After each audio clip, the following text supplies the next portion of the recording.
नमस्कार।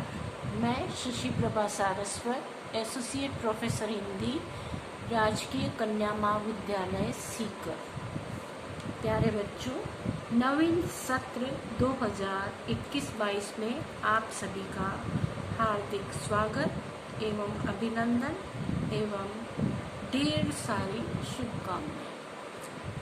हिंदी साहित्य के पाठ्यक्रम अनुसार आज की अध्ययन का विषय है राष्ट्रीय सांस्कृतिक कविता का अभिप्राय तथा इस कविता की प्रमुख प्रवृत्ति।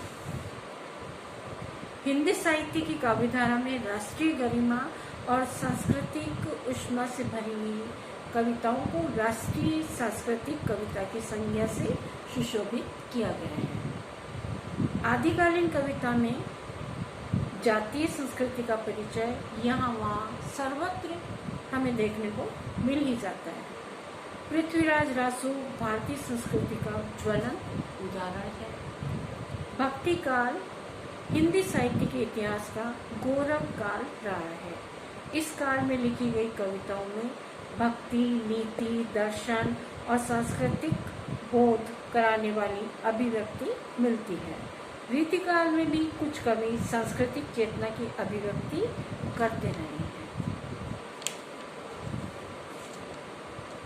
भारतीय दृष्टि में गुरु गंभीर वाणी से मानवीय संवेदना की अभिव्यंजना, परतंत्रता की लंबी श्रृंखला में आत्मसम्मान और राष्ट्रीय सम्मान का प्रसारण मुस्लिम शासनकाल और अंग्रेजी हुकूमत के बीच लिखी जाने वाली कविताओं में सुदूर अतीत की गौरवमयी कविता का अमर गान राष्ट्रीय सांस्कृतिक कविता का जयघोष करती है।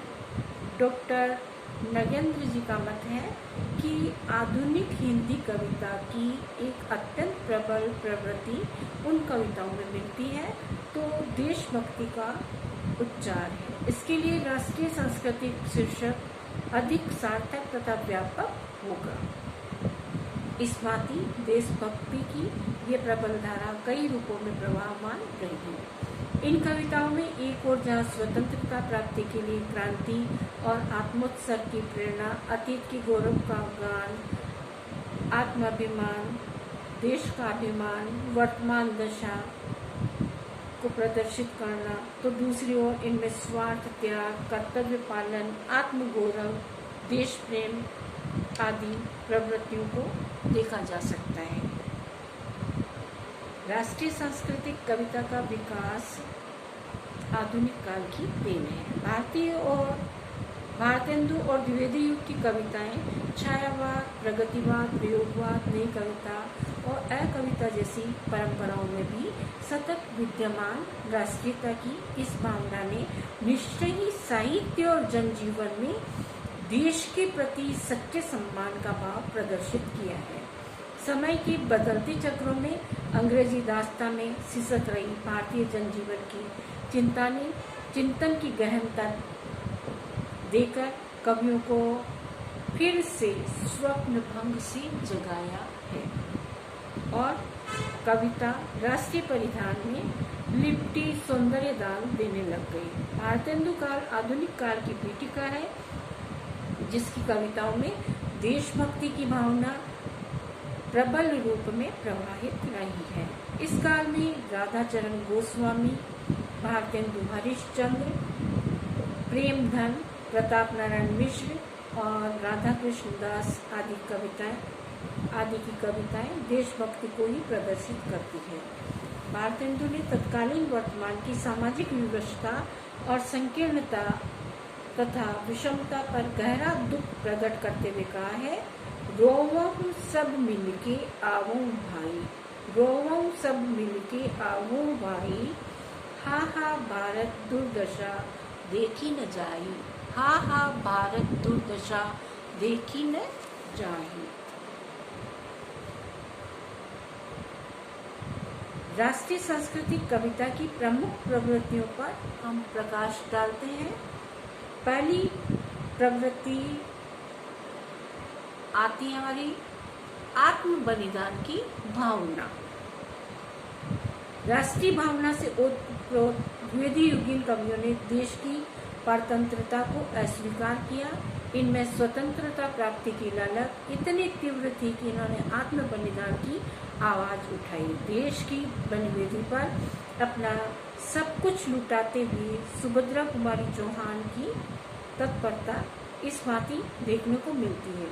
सुनूंगी माता की आवाज, सुनूंगी माता की आवाज, रहूंगी मरने को तैयार, रहूंगी मरने को तैयार। सुभद्रा कुमारी ने न केवल राष्ट्रीय भावना से संपृक्त कविताएं लिखी है, अपितु उन्होंने स्वयं की स्वाधीनता संग्राम में खुद ने भी स्वाधीनता संग्राम में भाग लिया था।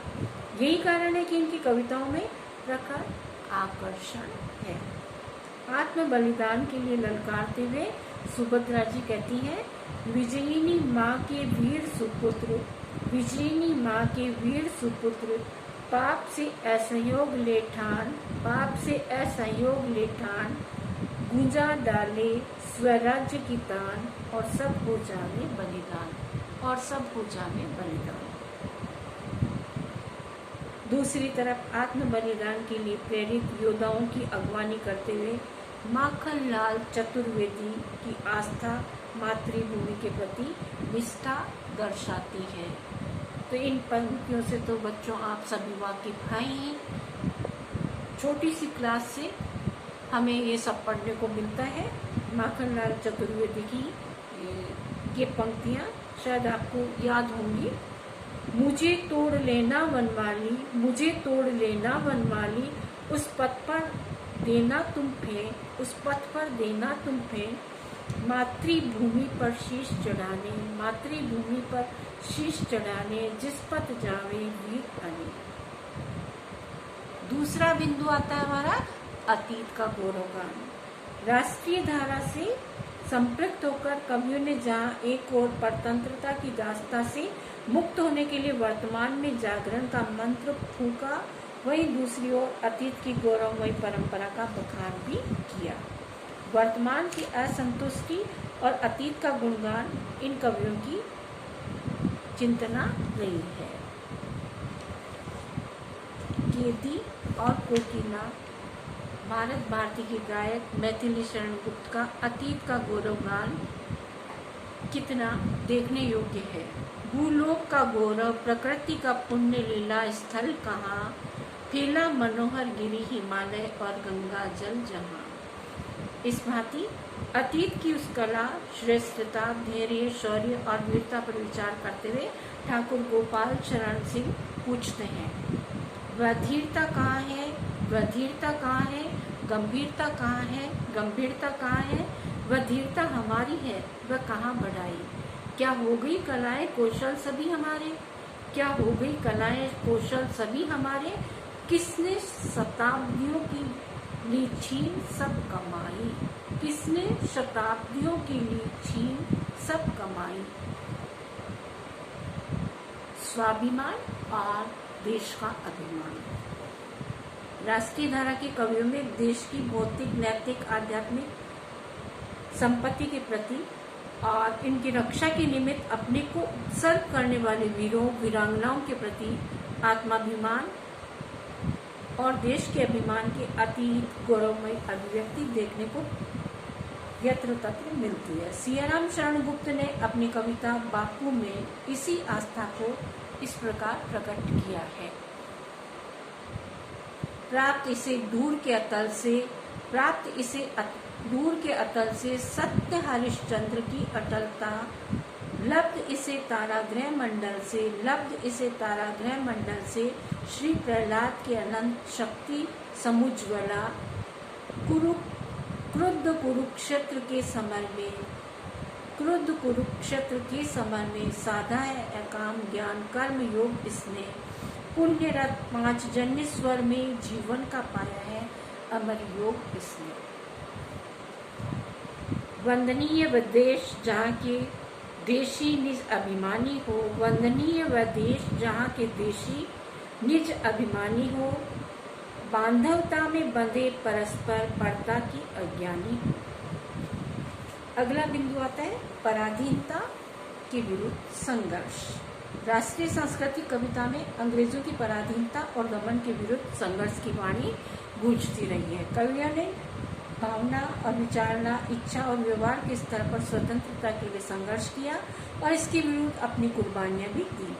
विदेशियों के हाथों अपने ही घर में घुटन, टूटन, ग्लानि की जिंदगी जीना लज्जास्पद और हास्यास्पद भी है।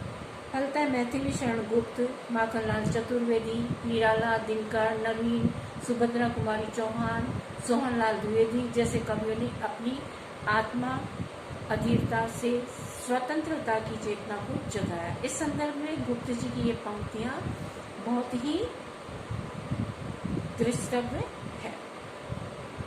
भारत लक्ष्मी पड़ी राक्षसों के बंधन में, भारत लक्ष्मी पड़ी राक्षसों के बंधन में, सिंधु पार वह बिलक रही है व्याकुल मन में। सिंधु पार वह बिलक रही है व्याकुल मन में। बहुत बहुत धन्यवाद।